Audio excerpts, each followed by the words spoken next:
الحمد لله رب العالمين والصلاة والسلام على خير خلقه محمد وعلى آله وأصحابه أجمعين أما بعد فأعوذ بالله من الشيطان الرجيم بسم الله الرحمن الرحيم من عمل صالحا من ذكر أو أنثى وهو مؤمن فلنحيينه حياة طيبة وقال النبي صلى الله عليه وسلم إن الله ليطلع في ليلة النصف من شعبان فيغفر لجميع خلقه إلا لمشرك أو مشاخ أو كما قال عليه الصلاة والسلام।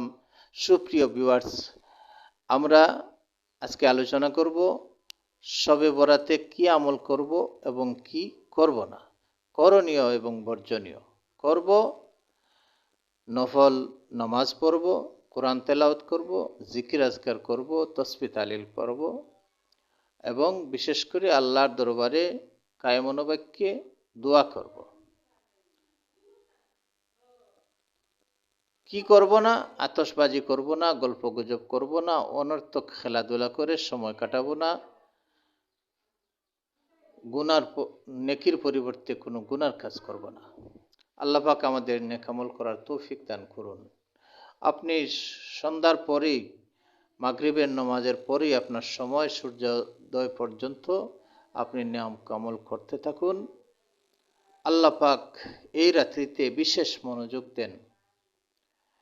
আল্লাহর রসুল সাল্লাল্লাহু আলাইহি ওয়াসাল্লাম বলেছেন, যখন নিসফে শাবান আসে, শাবানের 14 তারিখের দিবাগত রাতে আল্লাহ পাক বিশেষ মনোযোগ দিয়ে বান্দাকে ডাকেন, কে আসো গুনাহগার, আমার কাছে ক্ষমা চাও, আমি তোমাদেরকে মাফ করে দেব। কে আসো হাজতমন, আমার কাছে চাও, আমি তোমার হাজত পুরা করব। এইভাবে সবে সাদিক পর্যন্ত আল্লাহ তাআলা বান্দাকে ডাকতে থাকেন এবং বিশেষ করে এই রাত্রিতে আল্লাহ রসুল বলেছেন, সকল মানুষকে আল্লাহ ক্ষমা করে দেন, কিন্তু যারা শিরিক গুনাহে লিপ্ত, যারা আহলে বেদাত, যারা বেদাতের কাজে লিপ্ত, যারা গীবত করে, যারা চুগলখড়ি করে, তাদেরকে আল্লাহ তাআলা মাফ করেন না। তো এর আগে আমরা তওবা করি, আস্তাগফিরুল্লাহ, ইন্নাল্লাহা গফুরুর রহিম। আল্লাহ আমাদের সকলকে যেন মাফ করেন, যাতে কেউ আমরা আত্মীয়তার সম্পর্ক বিনষ্টকারী না হই, কেউ আমরা মা বাবার অবাধ্য না হই, কেউ আমরা বেদাতকারী না হই, কেউ যেন আমরা শরাবখোর না হই। সবাইকে আল্লাহ যেন মাফ করে দেন। আমরা এর আগেই তওবা করে রেডি হয়ে যাই, যাতে এই রাত্রিতে আল্লাহ যাদেরকে মাফ করবেন তাদের খাতারে আমরা শামিল হই। আপনি দোয়া করবেন, যে দোয়াটা, একটি দোয়া বলছি, দোয়াটা মুখস্থ করে নেবেন। আল্লাহ রসুল সাল্লাল্লাহু আলাইহি ওয়াসাল্লাম বলেছেন, যে ব্যক্তি মুমিন মুমিনাতের জন্য, মুমিন পুরুষ এবং মহিলার জন্য দোয়া করবে, তাদের প্রত্যেকের মাথা পিছু একটি করে নেকি আপনার আমলনামায় দেওয়া হবে।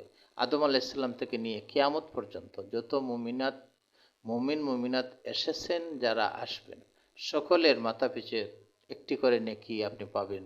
চিন্তা করেন কত কোটি কোটি নেকি আপনার আমলনামায় দেওয়া হবে।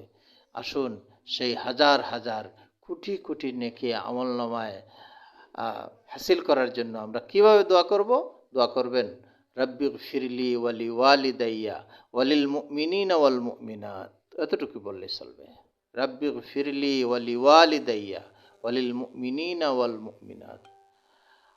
সুপ্রিয় ভিউয়ার্স, আপনি নফল নামাজ পড়বেন যত ইচ্ছা তত, আপনি কোরআন তেলাওয়াত পড়বেন যত ইচ্ছা তত। আপনি পারেন না, অন্ততপক্ষে সূরা ইখলাস 3 বার পড়েন, 10 বার পড়েন। প্রতি 10 বার পড়লে আপনার জন্য জান্নাতে একটি বাড়ি নির্মাণ করা হবে।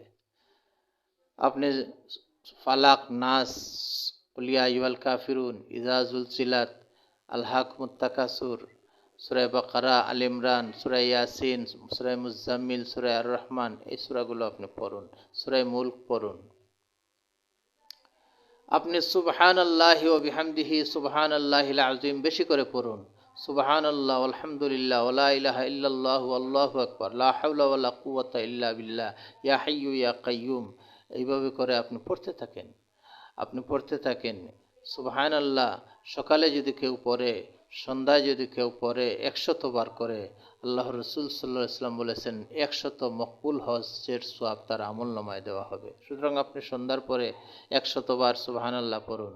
100 বার লা ইলাহা ইল্লাল্লাহ পড়লে আল্লাহ রসুল সাল্লাল্লাহু আলাইহি ওয়াসাল্লাম বলেছেন যে 100 গুলাম আজাদ করার সওয়াব সে পাবে।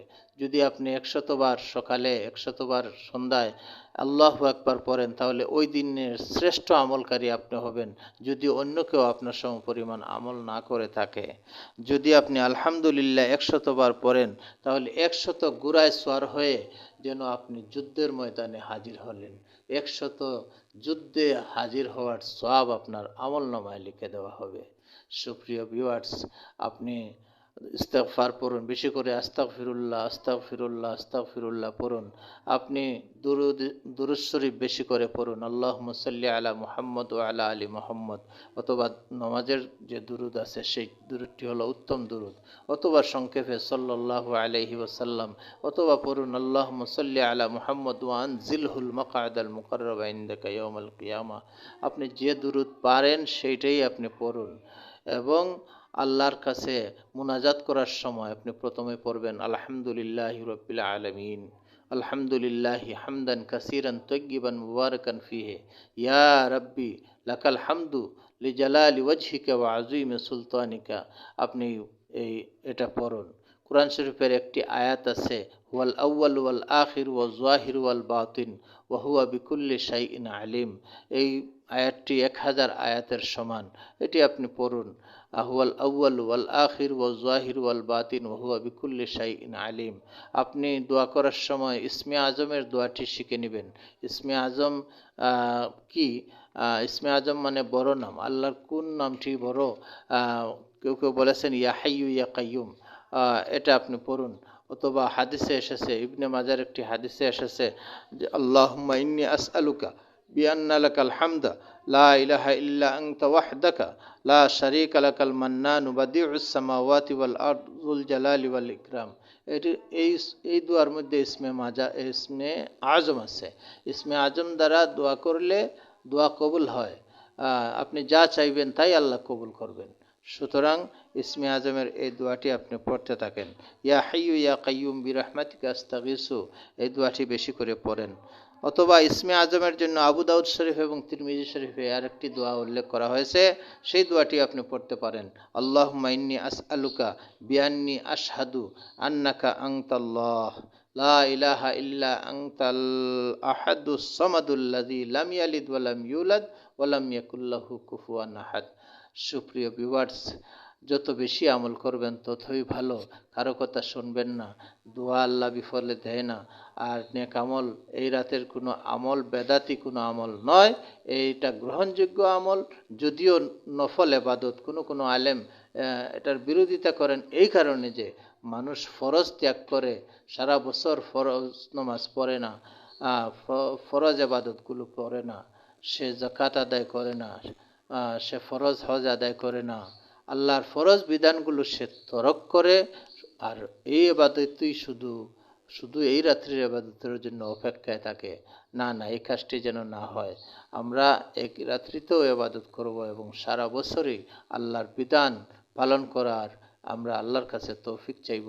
নিশ্চয়ই জেনে রাখবেন, ঈমান এবং নেক আমল আল্লাহর তৌফিক ছাড়া হয় না, আল্লাহর রহমত ছাড়া হয় না।